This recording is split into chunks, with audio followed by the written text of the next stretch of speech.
Como praticar a virtude no mundo moderno? O coração do estoicismo. Introdução. Objetivo: introduzir o conceito de estoicismo e sua relevância no mundo moderno. Definição: explicar o que é a virtude, segundo a filosofia estoica, e sua importância. Importância atual: discutir por que o estoicismo está ganhando popularidade hoje em dia. O que é o estoicismo? Origens e fundadores. Fundadores: Zenão de Cítio, Sêneca, Epicteto e Marco Aurélio. História breve: origem na Grécia Antiga e desenvolvimento em Roma.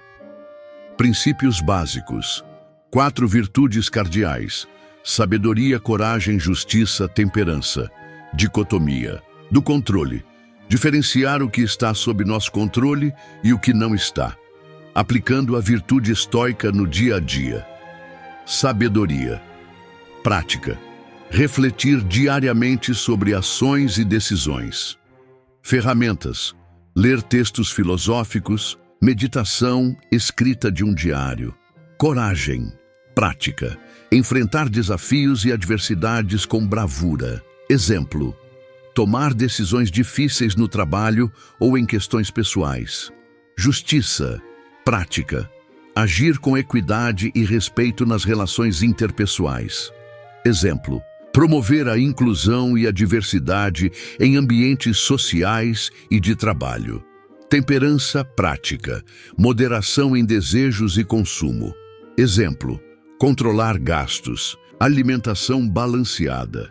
Benefícios do estoicismo na vida moderna: saúde mental. Resiliência: como a prática estoica pode ajudar a lidar com o estresse e a ansiedade.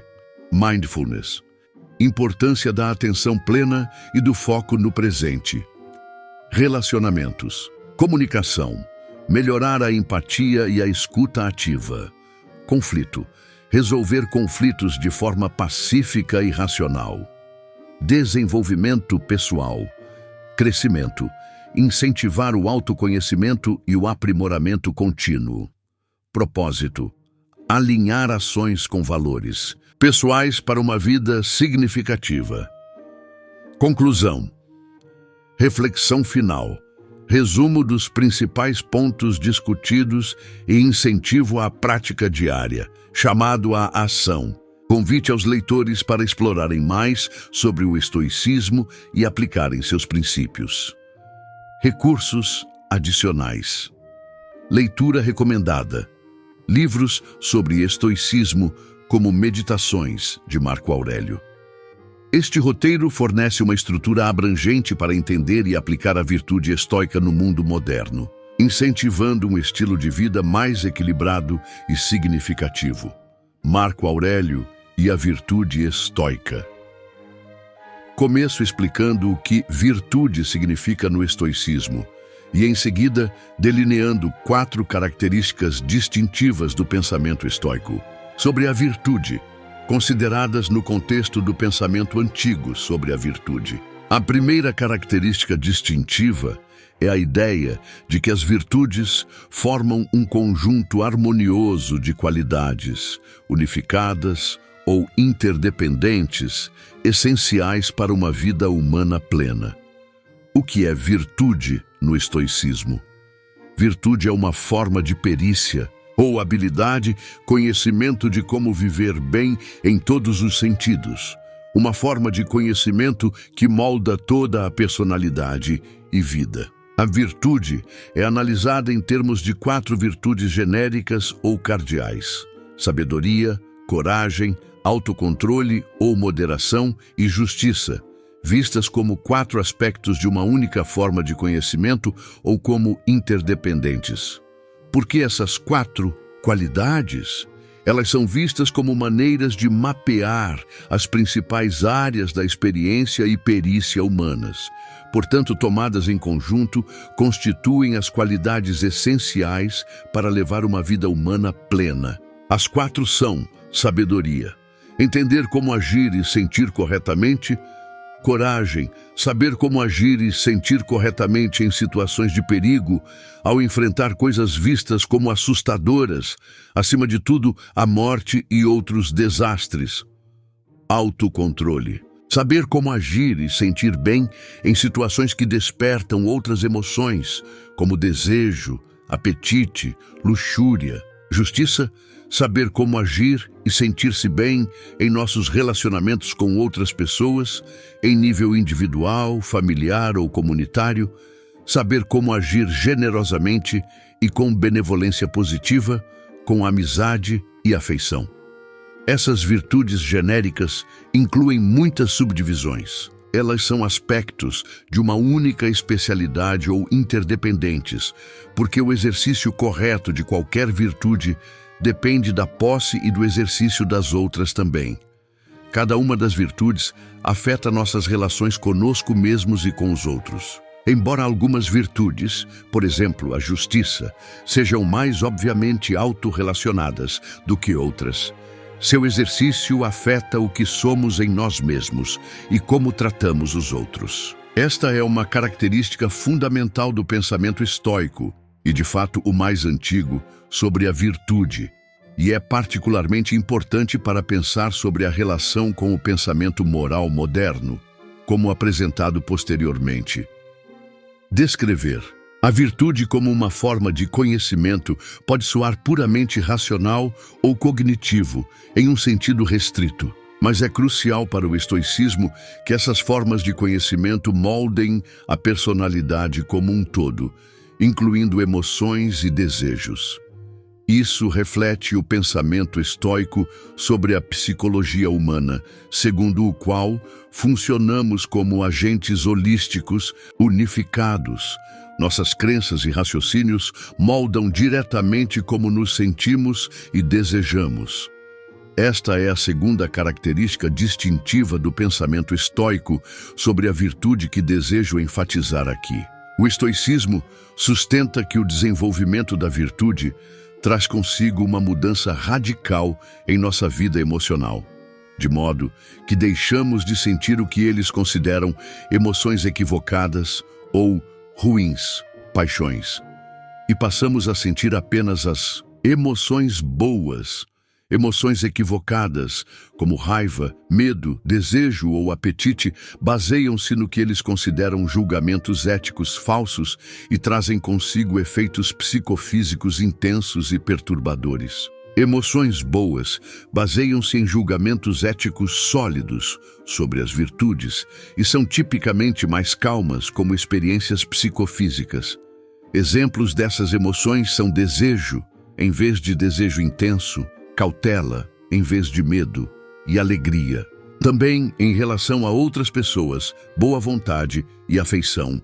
Assim, as virtudes, como formas de conhecimento, trazem consigo uma remodelação de toda a personalidade, também no nível emocional. A terceira característica distintiva do pensamento estoico sobre a virtude é a crença de que todos os seres humanos, como tais, são capazes de desenvolver virtude. Desenvolver virtude não depende da posse de capacidades inatas especiais, de uma origem social específica ou de educação intelectual, como supunha a maioria das outras filosofias antigas. Todos os seres humanos, como tais, têm os pontos de partida da virtude. O que sustenta essa afirmação? Em parte, os estoicos acreditam que todos os seres humanos têm a capacidade inata de formar noções éticas como bom e de dar conteúdo a essas noções, independentemente do contexto social em que se encontrem. Mas também, e mais importante, os estoicos enfatizam o papel fundamental do desenvolvimento na compreensão ética. Ninguém adquire as virtudes assim de repente. É o resultado de um processo de desenvolvimento. Na maioria dos casos, um processo de desenvolvimento que dura a vida toda e que pode nunca ser totalmente completo. O desenvolvimento é concebido por eles como tendo duas vertentes interligadas: progresso na compreensão, em chegar a entender o que significa ter virtudes e como exercê-las, e progresso nos relacionamentos interpessoais e sociais, levando-nos, entre outras coisas, a reconhecer todos os seres humanos como nossos irmãos e irmãs, como agentes éticos. Portanto, o que todos nós temos como seres humanos é a capacidade de iniciar e progredir nessa jornada que dura a vida toda, que também é uma jornada rumo à virtude. A quarta característica distintiva do pensamento estoico sobre a virtude é a ideia de que possuir e exercer as virtudes constitui, por si só, a melhor forma de vida humana. Em outras palavras, confere felicidade ou eudaimonia. A felicidade é concebida por eles em termos objetivos, como um certo tipo de vida, a vida natural que os seres humanos levam. No entanto, também é vista como conferindo certas experiências subjetivas positivas, que é como tendemos a conceber felicidade hoje. Estas incluem as boas emoções, como a alegria mencionada anteriormente. A visão estoica é às vezes expressa na forma de que a virtude é o único bem, ou, em linguagem filosófica, que a virtude é necessária e suficiente para a felicidade, ou seja, tudo o que você precisa para ser feliz. A principal visão contrastante, mantida por alguns seguidores de Platão e Aristóteles no período em que o estoicismo era amplamente difundido, ou seja, do século III a.C. ao século II d.C., era que a felicidade dependia de uma combinação de virtude e bens externos, incluindo coisas como saúde física, prosperidade material e o bem-estar da família. Os estoicos também consideravam os bens externos como tendo um valor naturalmente reconhecido pelos seres humanos, mas sustentavam que a virtude tinha um tipo ou nível de valor substancialmente diferente e que era, por si só, suficiente para conferir felicidade humana completa. A visão estoica sobre este tema tem sido frequentemente vista como extrema ou irrealista. Não é obviamente verdade que uma vida que contenha virtude e bens externos é melhor, mais feliz em todos os sentidos, do que uma vida que contenha apenas virtude, o que pode sustentar a visão estoica. Um apoio fundamental para sua visão é a crença de que a virtude, sozinha, fornece uma base confiável e consistente para levar a melhor vida humana, isto é, para a felicidade, ao passo que nenhum dos bens externos, considerados isoladamente, o faz. Portanto, a virtude, sozinha, está ligada à felicidade de forma causal, ao passo que isso não se aplica a nenhum dos bens externos. Nesse sentido, a virtude tem um valor diferente dos bens externos, e é por isso que os estoicos rejeitam a ideia de que a virtude somada aos bens externos confere uma vida humana melhor, uma vida mais feliz do que a virtude. Precisamos relembrar outras características distintivas do pensamento estoico sobre a virtude, que ela é uma forma de conhecimento ou expertise, que essa forma de expertise molda toda a personalidade, conferindo as boas emoções. Também precisamos estar cientes de que a virtude, ou as virtudes, representam o alvo ou o limite da aspiração humana, não uma qualidade padronizada. A ideia de que a pessoa sábia, a pessoa ideal no estoicismo, é feliz no potro da tortura, constitui, portanto, uma aspiração ideal, não uma ocorrência cotidiana. No entanto, acredito que alguns exemplos modernos e antigos impressionantes indicam que isso não está tão distante da experiência humana normal como às vezes se sugere. Portanto, no geral, acredito que a visão estoica de que a virtude é a única base, confiável e consistente para a felicidade, é altamente defensável e que, na verdade, é muito mais difícil sustentar a afirmação oposta, platônico-aristotélica, do que frequentemente se reconhece.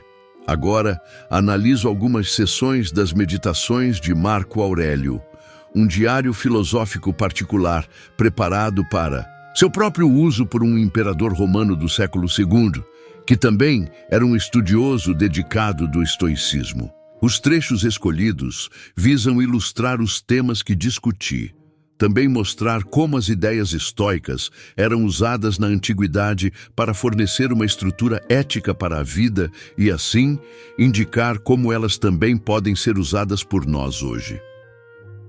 Se encontrares na vida humana algo melhor do que a justiça, a veracidade, o autocontrole, a coragem, volta-te para isso de todo o coração e desfruta do bem supremo que encontraste. Mas se achares todas as outras coisas triviais e sem valor em comparação com a virtude, não des espaço a mais nada, pois, uma vez que te voltes para isso e te desvies do teu caminho próprio, já não serás capaz, sem conflito interior, de dar a mais alta honra àquilo que é propriamente bom. Não é justo colocar como rival do bem racional e social virtude, nada que seja estranho à sua natureza, como o louvor da maioria, oposições de poder, riqueza ou gozo de prazeres. Marco Aurélio, Meditações. Nada é tão eficaz na criação da grandeza mental como ser capaz de examinar metodicamente e verdadeiramente tudo o que se apresenta na vida, e sempre ver as coisas de forma a considerar que tipo de função essa coisa em particular contribui, para que tipo de universo e que valor ela tem para todo o universo e para os seres humanos que são cidadãos da cidade mais alta, da qual outras cidades são, por assim dizer, meras famílias. 3. E o que é esse objeto que atualmente me impressiona e do que ele é composto e por quanto tempo na natureza das coisas ele persistirá e que virtude é necessária para responder a ele, como gentileza, coragem, veracidade, boa-fé, simplicidade, autossuficiência e assim por diante. A cada hora, concentre-se totalmente como romano e como homem na execução da tarefa em questão, com dignidade escrupulosa e sem afetação, com carinho pelos outros, pela liberdade e pela justiça, e dê a si mesmo espaço para todas as outras preocupações. 2. Você se dará isso se realizar cada ato como se fosse o último da sua vida, livre de toda aleatoriedade e desvio apaixonado da regra da razão, da pretensão, do amor próprio e da insatisfação com o que lhe foi atribuído. 3. Veja como são poucas as coisas que você precisa dominar para poder viver uma vida tranquila e temente a Deus. Os deuses não pedirão mais de alguém que mantém esses princípios. A primeira passagem transmite muito claramente a ideia de que as virtudes, justiça, veracidade e assim por diante, são o único bem real, o único objeto adequado da aspiração humana. Também que, em comparação com a virtude, os bens externos, como o louvor da maioria, posições de poder, riqueza e assim por diante, são, relativamente, triviais e sem valor. A segunda passagem, 3:11, mostra como essa ideia de que a virtude é o único bem pode formar a base de uma estratégia para a tomada de decisões em situações específicas. Em qualquer contexto, Marco aconselha a si mesmo a refletir sobre sua situação e considerar qual virtude é necessária para responder efetivamente a essa situação, como gentileza, coragem, veracidade e assim por diante. A primeira parte da passagem se refere à ideia estoica de que o objetivo do desenvolvimento ético, do ponto de vista social, consiste, em parte, em passar a ver todos os seres humanos como concidadãos no universo ou membros da irmandade da humanidade. Portanto, esta é outra maneira de dizer que praticar a dimensão social do desenvolvimento ético, de formar as virtudes, como isso é possível em cada situação, deve fazer parte da estrutura que deve moldar nossa tomada de decisão em cada situação. A terceira passagem indica de outra forma a importância da ligação entre virtude e felicidade. Marco se incita a desempenhar seu papel específico na vida, como romano e como homem, e como imperador, como ele mesmo se lembra em outro lugar, de uma forma que use esse papel como forma de expressar as virtudes, incluindo sua dimensão relacionada aos outros, preocupação afetuosa pelos outros, pela liberdade e pela justiça. Agir dessa maneira é dar um foco único à ação virtuosa, praticar cada ato como se fosse o último de sua vida, livre da aleatoriedade e assim por diante. Agir dessa maneira também é alcançar a felicidade, no sentido de levar o melhor tipo de vida humana. Os deuses não pedirão mais de alguém que mantém esses princípios. Marco usa a linguagem convencional da religião greco-romana, mas ele tem em mente levar a melhor vida humana possível, a vida de acordo com a natureza, como os estoicos a descrevem. Ao mesmo tempo, isso também produz uma vida que flui suavemente, que ecoa uma das definições estoicas de felicidade. Aqui estão mais 3 passagens curtas que ilustram a relação virtude-felicidade de uma maneira diferente. Estas são algumas das muitas passagens em que Marcos se encoraja a antecipar a própria morte com uma atitude de calma, confiança e aceitação. O que justifica essa resposta é, em parte, o fato de a morte ser um processo orgânico natural, que deve ser aceito como tal, como o nascimento. Mas Marco também pode encarar a morte dessa maneira, porque pelo menos tentou usar sua vida como uma forma de expressar as virtudes. E o conhecimento da morte iminente não deve impedi-lo de fazê-lo até que morra. Nem deve se frustrar com a possibilidade de a morte interromper esse processo. Aceitar o que acontece e o que lhe é atribuído como vindo da fonte de onde ele próprio veio. E, acima de tudo, esperar pela morte com uma mente confiante, pois ela nada mais é do que a dissolução dos elementos dos quais todo ser vivo é composto. Esforce-se para viver a vida que é sua, isto é, sua vida presente, e então você será capaz de passar pelo menos o tempo que lhe resta com calma e gentileza, e como alguém que está em paz com o espírito guardião que habita dentro dele. Mas minha vida não vale a pena ser vivida se esta ação for deixada por fazer. Então, parta com sentimentos generosos no coração, morrendo com o mesmo espírito de quem alcança seu propósito e reconciliado com o que o atrapalhou.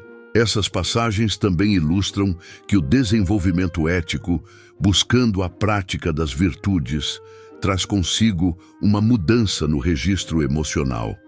Neste caso, da emoção equivocada do medo ou da morte para a emoção positiva da aceitação, ou mesmo uma espécie de alegria diante da perspectiva da morte, tratada como o fim natural da vida. Assim, a virtude, nessa visão, produz felicidade em um sentido subjetivo, em termos dos sentimentos e emoções gerados, bem como na constituição do que é objetivamente a melhor vida humana. O estoicismo foi útil para Marcos, claramente. Mas como pode nos ajudar?